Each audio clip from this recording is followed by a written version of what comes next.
ओम शांति। आज 1 अगस्त 2021 के अव्यक्त मधुर महावाक्य सुने। और ये अव्यक्त मधुर महावाक्य अव्यक्त बाप दादा ने 24 फरवरी 1988 को सुनाए, जिसमें विशेष बाबा ने वरदाता बाप द्वारा प्राप्त हुए वरदान को वृद्धि में लाने की विधि बताई है। और विशेष बाबा ने 4 विधि बताई है। पहली विधि बाबा ने बताई कि जब भी बाबा ने कोई वरदान दिया है तो उस वरदान के साथ विधि उसमें समाई हुई है। उस विधि के आधार से प्रयोग करो, और जब उस विधि के आधार पर उस वरदान का प्रयोग करेंगे तो प्रैक्टिकल जीवन में उसका अनुभव कर सकेंगे, वृद्धि प्राप्त होते हुए महसूस कर सकेंगे। दूसरी विधि बाबा ने बताई कि मान लो कोई समय पर आवश्यकता पड़ी तो उस समय वरदान को स्मृति में लाओ। स्मृति से स्वयं में समर्थी आएंगी और समर्थी से सिद्धि का अनुभव करेंगे, अर्थात समय अनुसार उस वरदान को कार्य में लगाने से वो वरदान फलीभूत होने लगता है। तीसरी विधि बाबा ने बताई कि हमेशा महसूस करो कि वरदाता बाप का वरदानी हाथ मेरे सिर पर है। वरदाता बाप का वरदानी हाथ कौन सा है? श्रेष्ठ मत का हाथ है। तो बाबा कहे अमृत वेले से लेकर रात्रि तक हर श्वास संकल्प, हर कर्म में वरदानी हाथ को महसूस करते हुए आगे बढ़ो तो ब्राह्मण जीवन में मुश्किल शब्द की अविद्या हो जाएगी। और चौथी विधि बाबा ने बताई बैलेंस के द्वारा ब्लेसिंग्स को अनुभव करना। जब ब्राह्मण जीवन में बैलेंस के साथ चलते हैं तो हर कदम में बाबा की ब्लेसिंग्स का अनुभव करते हैं। तो सुनते हैं बाबा के मधुर महावाक्य। आज की मुरली का शीर्षक है वरदाता से प्राप्त हुए वरदानों को वृद्धि में लाने की विधि। आज बाप दादा अपने रूहानी चात्रक बच्चों को देख रहे हैं। हर एक बच्चा बाप से सुनने के, मिलने के और साथ साथ बाप समान बनने के चात्रक है। हर बच्चा सुनना चाहता है, मिलन मनाना चाहता है और बाप समान बनने के चात्रक है। तो जब भी बाबा के सन्मुख जाते हैं तो हर बच्चे के मन के अंदर ये 3 इच्छाएं जरूर होती है, सुनने की, मिलन मनाने की और बाप समान बनने की। सबसे पहले बाबा कहे सुनने से जन्म जन्मांतर की प्यास मिट जाती है। जन्म जन्मांतर की प्यास थी, तभी अनेक सत्संगों में हम जाते रहे कि कहीं हमें परमात्मा के महावाक्य सुनने को प्राप्त हो जाए। लेकिन वो शास्त्र की बातें सुनते रहे और इसीलिए जैसे ही परमात्मा के महावाक्य सुनते हैं तो जन्म जन्मांतर की प्यास मिट जाती है। ज्ञान अमृत प्यासी आत्माओं को तृप्त आत्मा बना देते हैं। सुनते सुनते आत्माएं भी बाप समान ज्ञान स्वरूप बन जाती है। वह यह कहे ज्ञान मुरली सुनते सुनते स्वयं भी मुरलीधर बच्चे बन जाते हैं। तो सुनते सुनते बाप समान मुरलीधर बन जाते हैं। दूसरा जो बाबा ने कहा रूहानी मिलन मनाना। रूहानी मिलन मनाते बाप के स्नेह में समा जाते हैं। मिलन मनाते लवलीन मग्न स्थिति वाले बन जाते हैं। मिलन मनाते एक बाप दूसरा न कोई, इस अनुभूति में समाये हुए रहते हैं। मिलन मनाते निर्विघ्न सदा बाप के संग के रंग में लाल बन जाते हैं, बाबा के लवली लाल बन जाते हैं। जब ऐसे समाये हुए व स्नेह में लवलीन बन जाते हैं तो क्या आश रहती है? बाप समान बनने की। तो मिलन मनाते, स्नेह में समा जाते, लवलीन मग्न अवस्था का अनुभव करते, एक बाप दूसरा न कोई, इसी अनुभूति में रहते और उसके कारण निर्विघ्न बन जाते हैं और बाबा के संग के रंग में लाल हो जाते हैं, अर्थात बाबा के विशेष लाल बच्चे बन जाते हैं। तो इसीलिए बाबा कहे फिर इच्छा यही रहती बाप समान बनने की। अब बाप समान किन बातों में बनना है? तो बाबा कहे बाप के हर कदम पर कदम रखने वाले, अर्थात बाप समान बनने वाले। जैसे बाप का सदा सर्वशक्तिमान स्वरूप है, ऐसे बच्चे भी सदा मास्टर सर्वशक्तिवान स्वरूप बन जाते हैं। जो बाप का स्वरूप है, सदा शक्तिशाली, सदा लाइट, ऐसे समान बन जाते हैं। किन किन बातों में समान बन जाते हैं? मास्टर सर्वशक्तिवान, फिर सदा लाइट, ऐसे समान बन जाते। समान बनने की विशेष बातें जानते हो ना? किन किन बातों में बाप समान बनना है? बन रहे हो और बने भी हो। सर्टिफिकेट बाबा दे रहे हैं, बन रहे हो और बने भी हो। जैसा बाप का नाम, बच्चों का भी वही नाम है, विश्व कल्याणकारी। तो नाम में तो समानता आ गई, यही नाम है ना आप सबका। फिर जो बाप का रूप, वही बच्चों का रूप, ज्योति बिंदु स्वरूप। फिर तीसरा, जो बाप के गुण वह बच्चों के गुण है ना? बाप के हर गुण को धारण करने वाले ही बाप समान बनते हैं। फिर जो बाप का कार्य वह बच्चों का कार्य।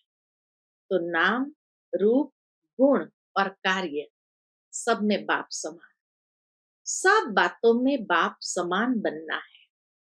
लक्ष्य तो सभी का वही है ना, सन्मुख रहने वाले नहीं, लेकिन समान बनने वाले हैं। इसको ही कहा जाता है फॉलो फादर करने वाले। तो अपने को चेक करो, सब बातों में कहां तक बाप समान बने हैं।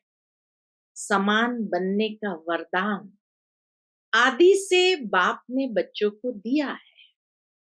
आदि का वरदान है सर्व शक्तियों से संपन्न भव। ये वरदान बाबा ने हर बच्चे को आदि से लेकर के दिया है, सर्व शक्तियों से संपन्न भव। लौकिक जीवन में बाप व गुरु वरदान देते हैं। क्या वरदान देते हैं लौकिक जीवन में? धनवान भव, पुत्रवान भव, बड़ी आयु भव या सुखी भव का वरदान देते हैं। बाप दादा ने क्या वरदान दिया? वही अलौकिक रीति से बाबा ने कहा कि जब धनवान भव, तो बाबा भी हमें धनवान भव का वरदान देते हैं। लेकिन कौन सा धन? सदा ज्ञान धन, शक्तियों के धन से संपन्न भव। यही ब्राह्मण जीवन का खजाना है। फिर दूसरा वरदान बड़ी आयु का मिलता है। तो बाबा कहे जब से ब्राह्मण जन्म लिया, तब से संगम युग की स्थापना के कार्य में अंत तक जीना। जब से हमारा जन्म हुआ, ब्राह्मण जन्म लिया, तब से लेकर संगम युग के अंत तक जीना, अर्थात बड़ी आयु भव। बीच में अगर ब्राह्मण जीवन से निकल पुराने संस्कारों या पुराने संसार में चले जाते हैं, तो इसको कहा जाता है जन्म लिया लेकिन छोटी आयु वाला, वापस चले गए दुनिया में। तो छोटी आयु वाले, क्योंकि ब्राह्मण जीवन से मर गए। कोई कोई ऐसे भी होते हैं जो कोमा में चले जाते हैं। अब कोमा किसको कहा जाता है? होते हुए भी ना के बराबर आते हैं, कभी आए कभी नहीं आए। तो इसलिए बाबा कहे कोई कोई आत्माएं कोमा में चले जाते हैं, होते हुए भी ना के बराबर होते हैं, और कभी कभी जाग भी जाते हैं, लेकिन वह जिंदा होना भी मरने के समान ही होता है। तो बड़ी आयु भव अर्थात सदा, आदि से अंत तक ब्राह्मण जीवन व श्रेष्ठ दिव्य जीवन की सर्व प्राप्तियों में जीना, ये बाबा का वरदान है। लेकिन बाबा कहे बड़ी आयु के साथ साथ निरोगी भव का भी वरदान आवश्यक है। अगर आयु बड़ी है लेकिन माया की व्याधि बार बार कमजोर बना देती है, तो वो जीना भी जीना नहीं। तो बड़ी आयु भव के साथ सदा तंदुरुस्त रहना अर्थात निर्विघ्न रहना, कोई भी विघ्न हमें सताए नहीं। बार बार उलझन में व दिल शिकस्त की स्थिति के बिस्तर हवाले नहीं होना है। उसको बाबा ने कहा बिस्तर हवाले, जो बार बार दिल शिकस्त हो जाते हैं या उलझन में फंस जाते हैं। जो कोई बीमार होता है तो बिस्तर हवाले होते हैं ना। छोटी छोटी उलझन तो चलते फिरते भी खत्म कर देते हो, लेकिन जब कोई बड़ी समस्या आ जाती है, उलझन में आ जाते, दिल शिकस्त बन जाते हो, तो मन की हालत क्या होती है? जैसे शरीर बिस्तरे के हवाले होता है तो कोई दिल नहीं होती, उठने की, चलने की व खाने पीने की कोई दिल नहीं होती। ऐसे यहाँ भी योग में बैठेंगे तो भी दिल नहीं लगेगी, ज्ञान भी सुनेंगे तो दिल से नहीं सुनेंगे, सेवा भी दिल से नहीं करेंगे, दिखावे से व डर से, लोक लाज से करेंगे। इसको सदा तंदुरुस्त जीवन नहीं कहेंगे। बाबा कहे बड़ी आयु भव अर्थात निरोगी भव, इसको कहा जाता है। तो ये वरदान भी मिला कि बड़ी आयु और निरोगी अर्थात दिल शिकस्त नहीं, यानी बिस्तरे हवाले नहीं होना है। फिर तीसरा वरदान बाबा से मिलता है पुत्रवान भव व संतान भव। बाबा पूछते आपके संतान है? दो चार बच्चे नहीं पैदा किए हैं। बाबा कहे आपके संतान है? दो चार बच्चे नहीं पैदा किए हैं। संतान भव का वरदान है ना। दो चार बच्चों का वरदान नहीं मिलता, लेकिन जब बाप समान मास्टर रचयिता की स्टेज पर स्थित हो, तब तो यह सब अपनी रचना लगती है। जिसको भी ज्ञान सुनाते वो भी अपनी रचना लगती है। बेहद के मास्टर रचयिता बनना, यह बेहद का पुत्रवान भव, संतान भव हो जाता है। हद के नहीं कि जो दो चार जिज्ञासु हमने बनाया यह मेरे हैं, नहीं। मास्टर रचता की स्टेज बेहद की स्टेज है। किसी भी आत्मा को व प्रकृति के तत्व को, किसी भी आत्मा को व प्रकृति के तत्व को भी अपनी रचना समझ विश्व कल्याणकारी स्थिति से हर एक के प्रति कल्याण की शुभ भावना, शुभ कामना रहती है। रचना की रचना प्रति यही भावना रहती है। प्रकृति के प्रति भी हमारी शुभ भावना है और उसको भी परिवर्तन कर रहे हैं। तो आत्माओं को भी शुभ भावना, शुभ कामना से परिवर्तन करते हैं। जब बेहद के मास्टर रचयिता बन जाते हो तो कोई हद की आकर्षित नहीं कर सकेगी। सदा अपने को कहाँ खड़ा हुआ देखेंगे? जैसे वृक्ष का रचता बीज जब वृक्ष की अंतिम स्टेज आती है तो वह बीज ऊपर आ जाता है ना। ऐसे बेहद के मास्टर रचयिता सदा अपने को इस कल्प वृक्ष के ऊपर खड़ा हुआ अनुभव करे। ब्रह्मा बाप के साथ साथ वृक्ष के ऊपर मास्टर बीज रूप बन शक्तियों की, गुणों की, शुभ भावना, शुभकामना की, स्नेह की, सहयोग की किरणें फैलाएंगे। जैसे सूर्य ऊंचा रहता है तो सारे विश्व में स्वतः ही किरणें फैलती है ना। ऐसे मास्टर रचयिता व मास्टर बीज रूप बन सारे वृक्ष को किरणें व पानी दे सकते हैं। तो हद के दो चार स्टूडेंट्स की रचना नहीं, लेकिन ये सारी बेहद की रचना को हमें सकाश देनी है। मास्टर बीज रूप बन करके यानी पानी देना है। तो कितनी संतान हुई?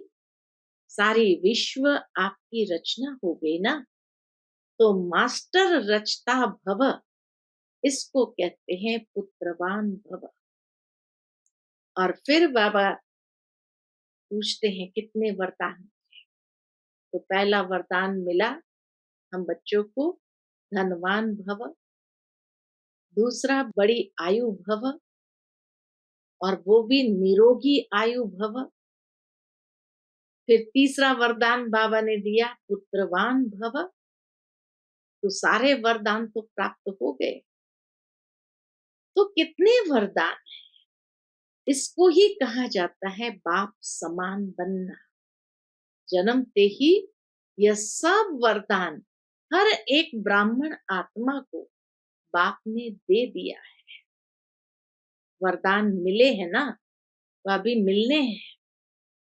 जब कोई भी वरदान किसी को मिलता है तो वरदान के साथ वरदान को कार्य में लगाने की विधि भी सुनाई जाती है। अगर वह विधि नहीं अपनाते तो वरदान का लाभ नहीं ले सकते। तो वरदान तो सभी को मिला हुआ है, लेकिन हर एक वरदान को विधि से वृद्धि को प्राप्त कर सकते। तो ये पहली विधि बताई कि वरदान को किस तरह विधि प्रमाण यूज करने से उसको वृद्धि में भी ला सकते, उसका लाभ भी ले सकते हैं। वृद्धि को कैसे प्राप्त कर सकते हैं, उसकी विधि सबसे सहज और सबसे श्रेष्ठ यही है। कौन सी है? तो दूसरी बाबा विधि बताते, जैसा समय उस प्रमाण वरदान स्मृति में आए और स्मृति में आने से समर्थ बन जाएंगे और सिद्धि स्वरूप बन जाएंगे। स्मृति आई, समर्थी आती, और उस समर्थी के साथ सिद्धि स्वरूप बन जाएंगे। जितना समय प्रमाण कार्य में लगाएंगे उस वरदान को, उतना वरदान वृद्धि को प्राप्त करता रहेगा, अर्थात सदा वरदान का फल अनुभव करते रहेंगे। तो पहली बात बताई विधि को यूज करना। दूसरी बात बाबा ने बताई स्मृति से समर्थी और समर्थी से सिद्धि स्वरूप, उसका फल अनुभव करना। इतने श्रेष्ठ शक्तिशाली वरदान मिले हुए हैं, न सिर्फ अपने प्रति कार्य में लगाए फल प्राप्त कर सकते हो, लेकिन अन्य आत्माओं को भी वरदाता बाप से वरदान प्राप्त कराने के योग्य बना सकते हो। यह संगम युग का वरदान 21 जन्म भिन्न रूप से साथ में रहता है। यह संगम का रूप अलग है और 21 जन्म यही वरदान जीवन के हिसाब से चलता रहता है। लेकिन वरदाता और वरदान प्राप्त होने का समय अभी है। तो यह चेक करो कि सर्व वरदान कार्य में लगाते सहज आगे बढ़ रहे हो, ये चेक करना है। ये वरदान की विशेषता है कि वरदानी को कभी मेहनत नहीं करनी पड़ती। जब भक्त आत्माएं भी मेहनत कर थक जाती है तो बाप से वरदान ही मांगती है। आपके पास भी जब लोग आते हैं, बाबा कहे, आपके पास भी जब लोग आते हैं योग लगाने की मेहनत नहीं करने चाहते, तो क्या कहते हैं, क्या भाषा बोलते हैं? कहते हैं सिर्फ हमें वरदान दे दो, माथे पर हाथ रख लो, यही चाहते, सहजता। बस हमारे माथे पर वरदानी हाथ अगर होगा तो वो सहज हो जाएगा, मेहनत कोई नहीं करना चाहता। तो ऐसे तीसरी विधि बाबा ने कहा, आप ब्राह्मण बच्चों के ऊपर वरदाता बाप का हाथ सदा है, श्रेष्ठ मत ही हाथ है, बाबा की श्रेष्ठ मत ही हाथ है। स्थूल हाथ तो 24 घंटा नहीं रखेंगे ना, ये बाप के श्रेष्ठ मत का वरदान रूपी हाथ सदा बच्चों के ऊपर है। अमृत वेले से लेकर रात को सोने तक हर श्वास के लिए, हर संकल्प के लिए, हर कर्म के लिए श्रेष्ठ मत का हाथ है ही। इसी वरदान को विधि पूर्वक चलाते चलो तो कभी भी मेहनत नहीं करनी पड़ेगी। सरल विधि बाबा ने बताई, अमृत वेले से लेकर रात्रि तक हर श्वास के लिए, हर संकल्प के लिए, हर कार्य के लिए श्रेष्ठ मत मिली है। बस उस श्रेष्ठ मत का प्रयोग करते चलो तो कभी भी मेहनत का अनुभव नहीं होगा। जैसे देवताओं के लिए गायन है, इच्छा मात्रम अविद्या। बहुत सुंदर बात यहाँ बाबा ने कही है। वास्तव में देवताओं के जीवन में तो इच्छाएं कभी उत्पन्न होती ही नहीं। फिर ये क्यों कहा गया इच्छा मात्रम अविद्या? तो जैसे देवताओं के लिए गायन है इच्छा मात्रम अविद्या, यह है फरिश्ता जीवन की विशेषता। देवताई जीवन में तो इच्छा की बात ही नहीं, ब्राह्मण जीवन सो फरिश्ता जीवन बन जाती, अर्थात कर्मातीत स्थिति को प्राप्त हो जाते हैं।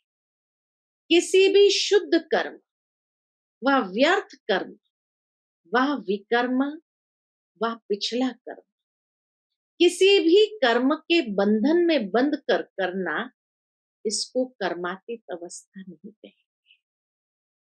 एक है कर्म का संबंध, एक है बंधन। तो जैसे यह गायन है कि हद की इच्छा से अविद्या, ऐसे फरिश्ता जीवन व ब्राह्मण जीवन अर्थात मुश्किल शब्द की अविद्या।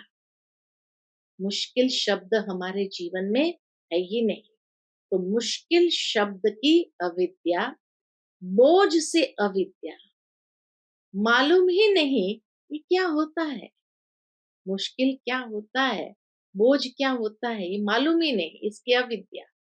तो वरदानी आत्मा अर्थात मुश्किल जीवन से अविद्या का अनुभव करने, वरदानी जो होंगे तो उसके जीवन में तो मुश्किल होगा ही नहीं ना, इसको कहा जाता है वरदानी आत्मा।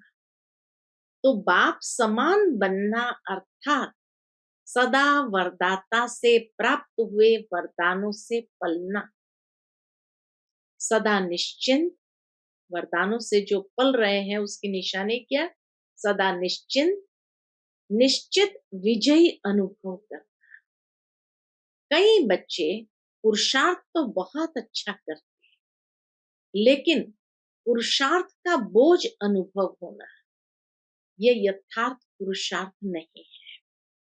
अगर वो पुरुषार्थ बोझ का अनुभव कराए तो वो यथार्थ पुरुषार्थ नहीं है। अटेंशन रखना है, ये ब्राह्मण जीवन की विधि है, लेकिन अटेंशन टेंशन में बदल जाता है। तो पुरुषार्थ का भी अटेंशन रखना है, लेकिन वो पुरुषार्थ टेंशन में न बदल जाए। नेचुरल अटेंशन नहीं रहता, इसको भी यथार्थ अटेंशन नहीं कहा जाता।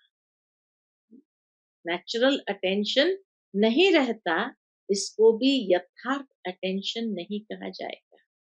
जैसे जीवन में स्थूल नॉलेज रहती है कि यह चीज अच्छी है, यह बात करनी है या नहीं करनी है, नेचुरल मालूम रहता है। तो नॉलेज के आधार पर जो नॉलेजफुल होते हैं, उनकी निशानी है, उनको नेचुरल अटेंशन रहता है। ये खाना है, ये नहीं खाना है, ये करना है, ये नहीं करना है। हर कदम में टेंशन नहीं रहता कि ये करूं या ना करूं, ये खाऊं या नहीं खाऊं, ऐसे चलूं व नहीं। नेचुरल नॉलेज की शक्ति से अटेंशन। ऐसे यथार्थ पुरुषार्थी का हर कदम, हर कर्म में नेचुरल अटेंशन रहता है, क्योंकि नॉलेज की लाइट माइट स्वतः यथार्थ रूप से, यथार्थ रीति से चलाती है। तो पुरुषार्थ भल करो, अटेंशन जरूर रखो, लेकिन टेंशन के रूप में नहीं। जब टेंशन में आ जाते हो तो चाहते हो बहुत काम करने व बनने चाहते हो नंबर वन, लेकिन टेंशन जितना चाहते हो उतना करने नहीं देता। जो बनने चाहते हो वो बनने नहीं देता, और टेंशन टेंशन को पैदा करता है, और ज्यादा टेंशन को पैदा करता है, क्योंकि जो चाहते हो वो नहीं होता है, तो और टेंशन बढ़ता है। तो पुरुषार्थ सभी करते हो, लेकिन कोई ज्यादा पुरुषार्थ को भारी कर देते हैं, और कोई फिर बिल्कुल अलबेले हो जाते हैं। कोई पुरुषार्थ का इतना टेंशन ले लेते हैं, और वो टेंशन डबल टेंशन को क्रिएट करता है, और कोई बिल्कुल अलबेले हो जाते हैं। जो होना होगा हो जाएगा, देखा जाएगा। कौन देखता है, कौन सुनता है? तो न वह अच्छा, न वह अच्छा है। न टेंशन वाला पुरुषार्थ अच्छा है, न अलबेला बनना अच्छा है। इसलिए चौथी विधि बाबा कहे, बैलेंस से बाप की ब्लेसिंग, वरदानों का अनुभव करो। सदा बाप का हाथ मेरे ऊपर है, इस अनुभव को सदा स्मृति में रखो। जैसे भक्त आत्माएं स्थूल चित्र को सामने रखती है कि माथे पर वरदान का हाथ है, तो आप भी चलते फिरते बुद्धि में यह अनुभव का चित्र सदा स्मृति में रखो। समझा? बहुत पुरुषार्थ किया, अब वरदानों से पलते उड़ते चलो। बाप के ज्ञान दाता विधाता का अनुभव किया, अब वरदाता का अनुभव करो।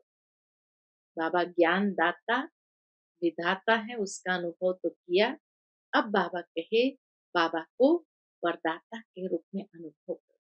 अच्छा, सदा हर कदम में बाप को फॉलो करने वाले, सदा अपने को वरदाता बाप के वरदानी श्रेष्ठ आत्मा अनुभव करने वाले, सदा हर कदम सहज पार करने वाले, सदा सर्व वरदान समय पर कार्य में लगाने वाले, ऐसे बाप समान बनने वाले श्रेष्ठ आत्माओं को बाप दादा का वरदाता के रूप में याद प्यार और नमस्ते। हम सब रूहानी बच्चों की रूहानी माता पिता बाप दादा को याद प्यार, गुड मॉर्निंग, नमस्ते, नमस्ते, शुक्रिया बाबा, शुक्रिया। उसके बाद बाबा की मुख्य महारथी भाइयों से मुलाकात। बाबा उनसे मुलाकात करते हुए वरदानी बोल कहते हैं, जन्म से कितने वरदान मिले हुए हैं। हर एक को अपने अपने वरदान मिले हुए हैं।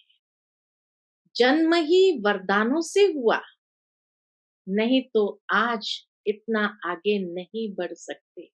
आगे जो बढ़े हैं वो वरदानों के आधार से आगे बढ़े। वरदान से जन्म हुआ इसलिए बढ़ रहे हो। पांडवों की महिमा कम थोड़ी है। हर एक की विशेषता का वर्णन करे तो कितनी है। यह जो भागवत बना हुआ है वह बन जाए, एक एक का भागवत बन जाएगा। बाप की नजर में हर एक की विशेषताएं हैं और कुछ देखते भी नहीं देखते। बाबा की नजरों में सिर्फ हर एक की विशेषता है और कुछ दिखाई भी देता है तो भी बाबा देखता नहीं, जानते भी नहीं जानते। तो विशेषता सदा आगे बढ़ा रही है और बढ़ाती रहेगी। जो जन्म से वरदानी आत्माएं हैं वह कभी भी पीछे नहीं हट सकती। सदा उड़ने वाली वरदानी आत्माएं हो। वरदाता बाप के वरदान आगे बढ़ा रहे हैं। पांडव गुप्त रहते हैं लेकिन बाप दादा के दिल पर सदा प्रत्यक्ष। अच्छे अच्छे प्लान तो पांडव ही बनाते हैं, शक्तियां शिकार करती, लेकिन कमाल तो लाने वालों की है। अगर लाने वाले लाए ही नहीं तो शिकार क्या करेगी। इसलिए पांडवों को विशेष अपना वरदान है। कौन सा वरदान है? याद और सेवा का बल विशेष मिला हुआ है। याद का बल भी विशेष मिलता है, सेवा का बल भी विशेष मिलता है। क्यों? उसका भी कारण है, क्योंकि जो जितना आवश्यकता के समय कार्य में आए उसको विशेष वरदान मिला हुआ है। जैसे आदि में जब स्थापना हुई तो आप पांडव मर्ज थे, इमर्ज नहीं थे। उस समय खाली शक्तियां इमर्ज रूप में थी। शक्तियां एग्जाम्पल बनी और उन्हों के एग्जाम्पल को देख और आगे बढ़े। तो यह आवश्यकता के समय एग्जाम्पल बने। इसलिए जितना जो आवश्यकता के समय सहयोगी बने हैं, चाहे जीवन से चाहे सेवा से, उनको ड्रामा अनुसार विशेष बल मिलता है। ड्रामा अनुसार विशेष बल मिलता है। अपना पुरुषार्थ तो है ही, लेकिन एक्स्ट्रा बल मिलता है। अच्छा, सेवा करने से जो सर्व आत्माएं खुश होती है उसका भी बहुत बल मिलता है। जो अनुभवी आत्माएं हैं उन्हों के सेवा की आवश्यकता है, क्योंकि जिन्होंने साकार में पालना ली है उन्हों को देख करके सदा बाप ही याद आता है। कभी भी आप लोग यानी दादियां कहाँ जाएगी तो विशेष क्या पूछेंगे। अगर दादियां कहाँ जाती है तो लोग विशेष क्या पूछेंगे? बाबा के चरित्र सुनाओ। यही कहेंगे ना दादियों को, चरित्र सुनाओ, कोई बाप की बातें सुनाओ। तो विशेषता है ना, इसलिए सेवा की विशेषता का वरदान मिला हुआ है। चाहे स्टेज पर खड़े होकर भाषण न भी करो, लेकिन यह सबसे बड़ा भाषण है। चरित्र सुनाकर चरित्रवान बनने की प्रेरणा देना, यह सबसे बड़ी सेवा है। तो सेवा पर जाना ही है और सेवा के निमित्त बनना ही है। अच्छा, आज का बाबा का मधुर वरदान है, हद की जिम्मेवारियों को बेहद में परिवर्तन करने वाले स्मृति स्वरूप नष्टो मोहा भव। हद की जिम्मेवारियों को बेहद में परिवर्तन करने वाले स्मृति स्वरूप नष्टो मोहा भव। नष्टो महा बनने के लिए सिर्फ अपने स्मृति स्वरूप को परिवर्तन करो। मोह तब आता है जब यह स्मृति रहती है कि हम गृहस्थी है, हमारा घर, हमारा संबंध है। अब इस हद की जिम्मेवारी को बेहद की जिम्मेवारी में परिवर्तन करो। ये विधि बताई बाबा। बेहद की जिम्मेवारी निभाएंगे तो हद की स्वतः पूरी हो जाएगी। लेकिन यदि बेहद की जिम्मेवारी को भूल सिर्फ हद की जिम्मेवारी निभाते हो तो उसे और ही बिगाड़ते हो, क्योंकि वह फर्ज मोह का मर्ज हो जाता है। इसलिए अपने स्मृति स्वरूप को परिवर्तन कर नष्टो मोहा बनो। आज का बाबा का स्लोगन है, ऐसी तीव्र उड़ान भरो जो बातों रूपी बादल सेकंड में क्रॉस हो जाए। बातें क्या है? सिर्फ बादल है, बाबा कहे। तो इसीलिए ऐसी तीव्र उड़ान भरो जो बातों रूपी बादल सेकंड में क्रॉस हो जाए, अटके नहीं। तो बादल हमें अटका नहीं सके, लेकिन हम सहजता से आगे बढ़ते जाए। उस स्लोगन में भी बाबा ने बहुत सुंदर विधि बताई कि ऐसी तीव्र उड़ान भरो जो बातों रूपी बादल सेकंड में क्रॉस हो जाए। अच्छा, Om Shanti. To watch Peace of Mind channel videos on YouTube, subscribe us on youtube.com/tvpeaceofmind. Just a click for a peaceful life.